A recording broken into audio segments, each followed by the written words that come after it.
What's up, Bulldogs? Welcome back to the newscast. We've got great things for you on the show.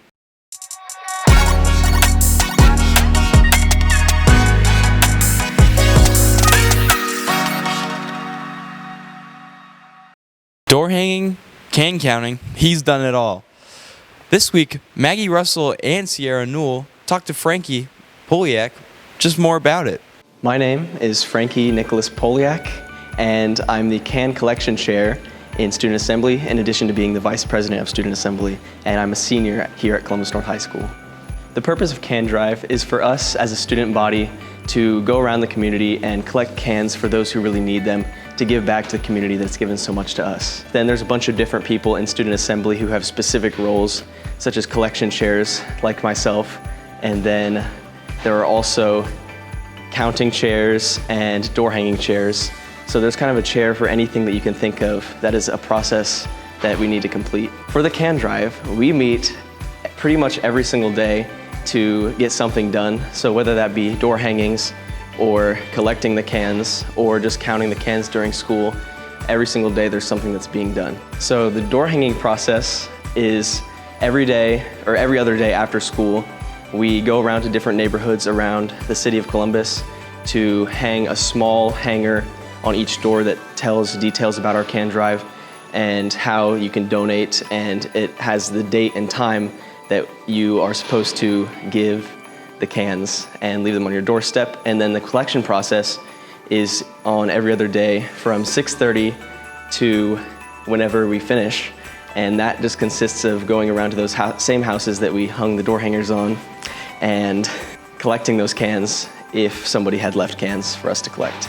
And then the counting process is during advisory, during our school day, where we come here to our glorious tree and we simply take all of the cans and other items that we've collected and count them and put them under the tree. And then we take other miscellaneous items that aren't cans and put them somewhere else so that those can be donated as well. Can Drive Day is the day at the end of our semester. It's kind of the culmination of the entire Can Drive, and that's the day when we take all of these cans and we split into groups and pack the cans into boxes and eventually go and deliver the cans to the people who need them around our community. Students here at Columbus North and other people around our community can donate cans by simply putting cans on their doorstep if a hanger has been put on their door, and if not, they can also just deliver the cans to the school or call the school and someone might be able to pick the cans up and bring them to the school. This has been Sierra and Maggie reporting for BNN. Good news! Reporters Greta Schutz and Leo Iorio interviewed students about the Nutcracker.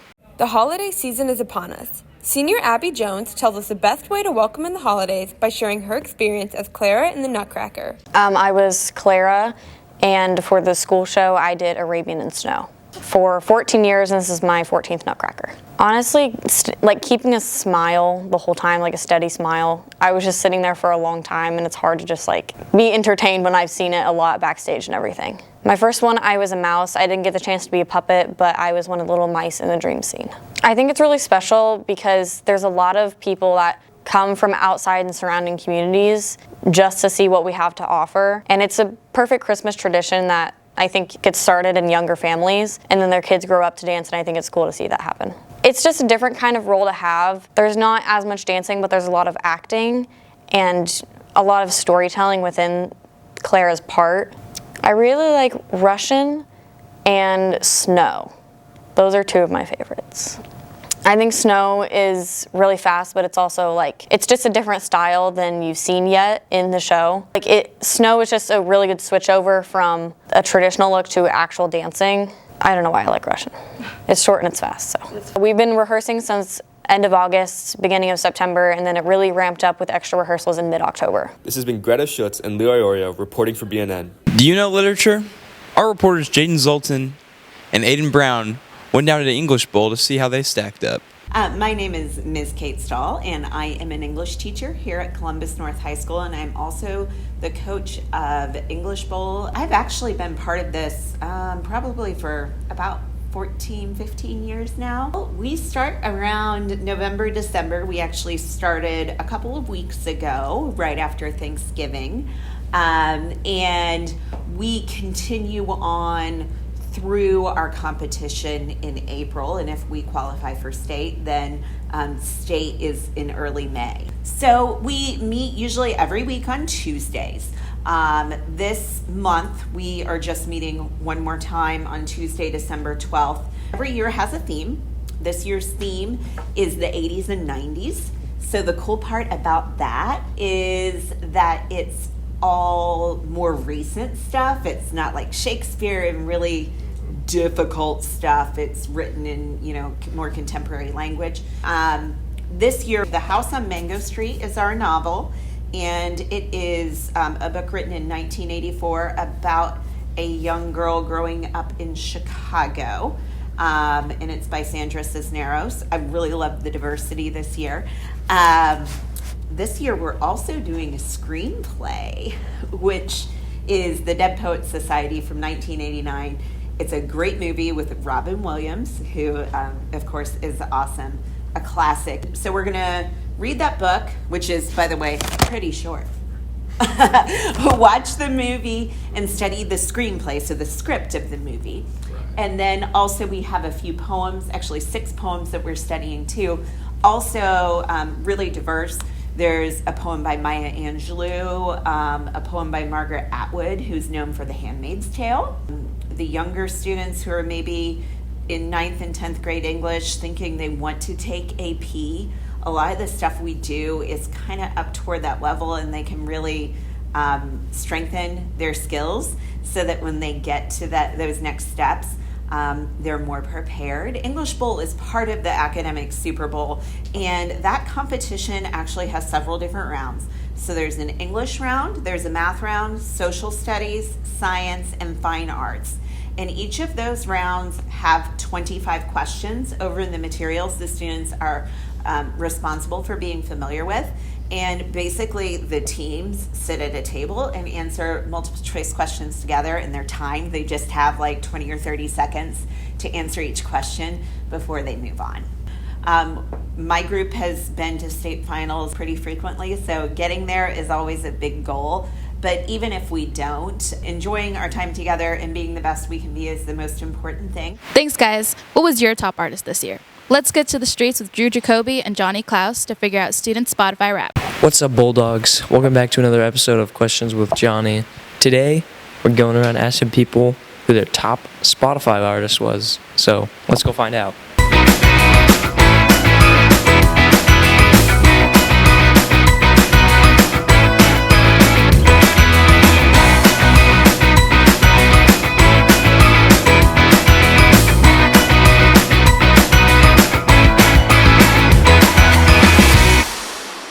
What's your name? Deontay. Alright, and who was your top Spotify artist this year? Top Spotify artist? It's Daniel Caesar. Alright, thank you. Avery Johnson. Alright, and who was your top artist this year? Kanye West. Alright, thank you. Who are we here with? I'm with James McCree. Alright, and who was your top artist this year? Rod Wave. Alright, thank you. Here with? Aiden Espo. Alright, and who was your top artist this year? Travis Scott. Alright, thank you. Mateo Gomez Limited. Alright, and who was your top artist this year? Quedeca. Alright, thank you. Who with? Prentice. Okay, and who was your top Spotify artist? Taylor Swift. Okay, thank you. Okay. Alright, that's it for this week, and I'll see you guys in the next one.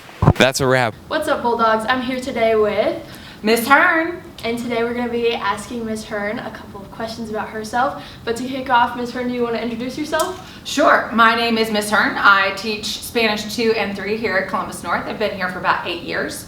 But this is my 25th year teaching overall, so lots of experience coming at you. I can't make myself look bad. That was good, yeah. Okay. Okay, don't hit me with it though. All right, here we go. Oh, that was awful. Okay, we're going again. Run it back. Yep, run it back. We're gonna edit that one. Okay, here we go. All right. Ready? Yep, I'm ready. There we go. Woo! Ready? All right, 3, 2, 1. Woo! Everyone. Okay, yeah, we got a little We got a stabby. little cleanup. Sorry. Are there any current trends among students that are weird to you? Sorry, the mullet. The mullet. The mullet should have died back around, I'm sorry, but the mullet, I don't understand. Not like some people? Oh, you don't understand. Growing up in the 80s, it was mullets as far as the eye could see. And now, just looking at that coming back, I have to question why. Yeah. The why. Why? I have a cat. I wish he would pull his weight. He doesn't. I asked him to do the dishes one time. What's his Come name? home, doesn't have. Sir Bruce. Actually, it's Bruce, but when he's feeling fancy, Sir Bruce. Okay. Yeah. How do you remember all your students' names? That's a trick. You don't? No, I do. I do. The problem is I don't know their actual given names because they all get Spanish names in my classroom. Melo. So Melo, yeah, I know first name? Melo. Your name is Melo. Do you know the other one? Do you really not? I really don't. Sometimes they come to me. Sometimes. Do you know what it starts with? What? Does it start with a T? It doesn't start with a T. Are you thinking of Tristan? You look like a Theodore. Is it with a T? It's not with a T. It's what? Oh, it's Hudson. Yeah. It's Hudson. Yeah. I knew that. Uh-huh. I knew that. Yes. So when I go to games and stuff like that, and you hear anybody with Spanish names, that's me yelling because I have no idea. That's so funny. I have no idea what other name to call someone. So no, I memorized the Spanish names. I have absolutely no clue, as we've just witnessed, about English names. Oh my gosh, I didn't know that. I thought you knew those. I memorize one name, and that's why when I see you in the hallway and I say, "Hey, Melo," that's because to me you're Melo. Is there a quote or saying you live your life by? Did I mistype that? No. I'm just thinking about the various quotes I give my classes. Manners matter. Manners matter. And if it's not fun, why do it? You know, if it's not going to be fun, why do it? I don't know. Now you've caught me at a blank. I don't know a fun fact about myself. Awesome. Yeah, call me Freddie Mercury. It's all me. Yeah, there's some sturdiness to it. All right, you ready? I'm going to back up a little bit. You don't keep coming at me. Okay. All right, here we go. Woo! Okay. All right, here we go. I'm going to be... I blew that thing up. You really did. Look at that. Look at that. Look at that. Oh, the T-Barone died. There's all of his guts. You know what we're going to do? We're going to... Oh yeah, put that one on the wall. There you go. There you go. Yep, that's staying. That's it for today, Bulldogs. Thanks for watching. Have a great day. That's great. Reporters Ben Pisota and Evan Benzie talked to Columbus North High School student about her battery recycling senior project. BNN sat down with senior UD Patil to discuss her senior project about recycling batteries. Project basically deals with lithium-ion batteries. So if you see like only 5% of all the lithium-ion batteries produced globally gets recycled, and the remaining 95% is just like dumped into landfills, and it has like a very negative impact on the environment, human health, and there are many fire threats regarding it. So my project basically deals with spreading awareness to the community, telling them that there's like a need to correctly and safely dispose of lithium-ion batteries. Collecting these batteries in the cohort office 2024, and these batteries would then be taken to Lowe's. So Lowe's has a recycling bin where they like collect all the lithium-ion batteries, and through that they like send it. There's an like agency like called to recycle. The agency comes there, they pick up those batteries, and then they go to the industry to like get recycled. Trying to like spread awareness amongst the community, like basically educate them about how harmful these batteries are, and like trying to tell them where and when can they like correctly dispose of these batteries. So the main purpose is to like educate the community about how to dispose of lithium-ion batteries, how to handle them, by like telling them how these batteries are harmful to the environment. We are basically like trying to tell these students like how they can like avoid any like fire hazards or any other circumstances related to like their family, or maybe to concerning themselves as well. This is Evan Benzie and Ben Pisota reporting from BNN. Very interesting. What was your favorite game this year? Our reporters Paulo Allman and Joseph Shackelford cover the gaming awards. This is Paul Ullman, reporting in for BNN. Today, I'll be talking about the Game Awards, an event hosted by Jeff Keighley, where all the video game developers come together to praise the video games that came out this year. There are many stellar games this year, but only a few can make the cut into Game of the Year. The entries this year were Baldur's Gate 3, Legend of Zelda Tears of the Kingdom, Spider-Man 2, Alan Wake 2, Resident Evil 4 Remake, and Super Mario Bros. Wonder. While I have my biases on which game should win Game of the Year, all of these deserve to be on the list. Baldur's Gate 3 with its cutting-edge RPG mechanics, Legend of Zelda Tears of the Kingdom with its creative gameplay systems, Spider-Man 2 with its incredible traversal system, Alan Wake 2 with its interesting take on the survival horror genre, Resident Evil 4 Remake with its fun twist on a gaming classic, and Super Mario Bros. Wonder, which shows that platformers aren't a dying species in gaming.